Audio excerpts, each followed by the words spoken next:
Alors voici le dossier en fait que je vais présenter tout à l'heure au ministère de l'Intérieur en vue de mettre en place le plan contre les agressions homophobes et transphobes.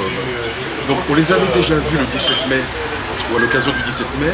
Il y a 4 points qui avaient été validés, qui sont vraiment importants. Une enquête nationale sur les violences, de la formation pour les policiers, des référents dans les commissariats et puis également des policiers contre la cyberdélinquance. Alors à ces 4 points déjà actés, s'ajoutent 2 autres. L'un qui a été proposé par Bruno, que je remercie, c'est la question du suivi des victimes. Donc ça, Bruno, tu vas développer ce point. Et puis le dernier, c'est la communication. Et là, je pense que Alexandre, tu auras des choses à nous dire à propos du plan, parce que le plan, pour qu'il soit efficace, il faut qu'on communique dessus. Alors je sais pas. Le directeur de la police, c'est ça? Voilà, il y a le directeur de la police nationale, ouais. M. Pechnard. Il y a aussi le conseiller spécial de M. Guéant, ouais. M. Moutou. Et je crois que tu as Christophe Soulès de l'Office national de la délinquance. Que tu connais bien, tu as déjà travaillé, voilà, exactement. Oui, j'espère qu'on va établir des vraies statistiques sur les meurtres homophobes, parce qu'il n'y en a pas en France. C'est clair que c'est l'un des enjeux, oui, tout à fait. Est-ce que tu peux nous dire brièvement, justement, les propositions que tu fais pour améliorer le suivi et l'aide aux victimes?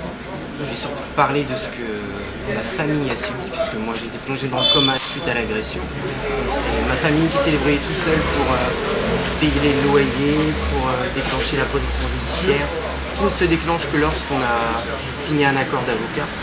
Forcément j'étais dans le coma, donc je risquais pas de pouvoir signer quelque chose. Tu peux nous rappeler combien de comas? Je suis resté un peu plus de 3 semaines dans le coma. Oui, donc c'est vrai que quand on est au coma, c'est un peu compliqué à déclencher les dispositifs d'aide aux victimes. C'est pour ça qu'il faudrait que quelqu'un d'un commissariat ait accès au compte bancaire pour payer par exemple les loyers, que les organismes tels que la CIVI et l'aide aux victimes soient connus par les assistantes sociales des hôpitaux, puisque ma maman qui s'est retrouvée à devoir tout gérer, s'est bien sûr retournée vers l'assistante sociale de l'hôpital qui ne connaissait pas ces organismes. Donc il faut impérativement qu'au moins les assistantes sociales des hôpitaux soient informées. Question pour toi, Alexandre.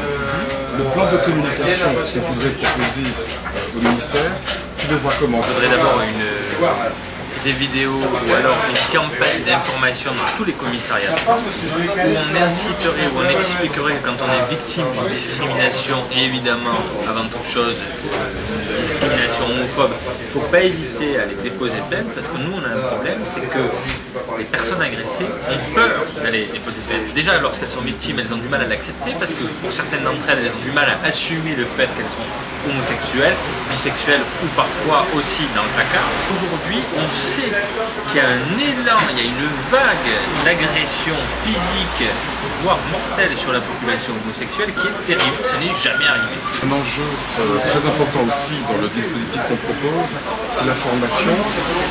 Alors, Jacques y a pas mal travaillé, peut-être que tu peux, Jacques, en profiter. L'idée, c'est que les policiers, enfin, les agents qui sont chargés d'accueil dans les commissariats ou les postes de police, ils ont fait quelques progrès ces dernières années, mais soyons clairs, ils ne sont pas incitatifs pour les dépôts de plainte. Il y a encore trop, c'est pas forcément des bavures, mais c'est des accueils qui ne sont pas toujours compatissants, des gens qui sont encore très très fixés sur les stéréotypes, etc. Donc il est clair que, et ça a été mis en place partout en Europe, sauf en France, donc il faudra véritablement s'y coller, quoi. Il faut que les policiers chargés de l'accueil des victimes aient une sensibilisation à la question. Déjà, tout simplement pour améliorer leur discernement. Ils sont censés faire une enquête, et s'ils font leur enquête sur des stéréotypes, leur discernement sera pas bon.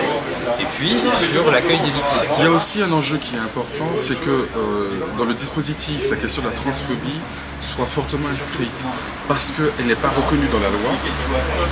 L'identité de genre n'est pas un critère de discrimination encore reconnu.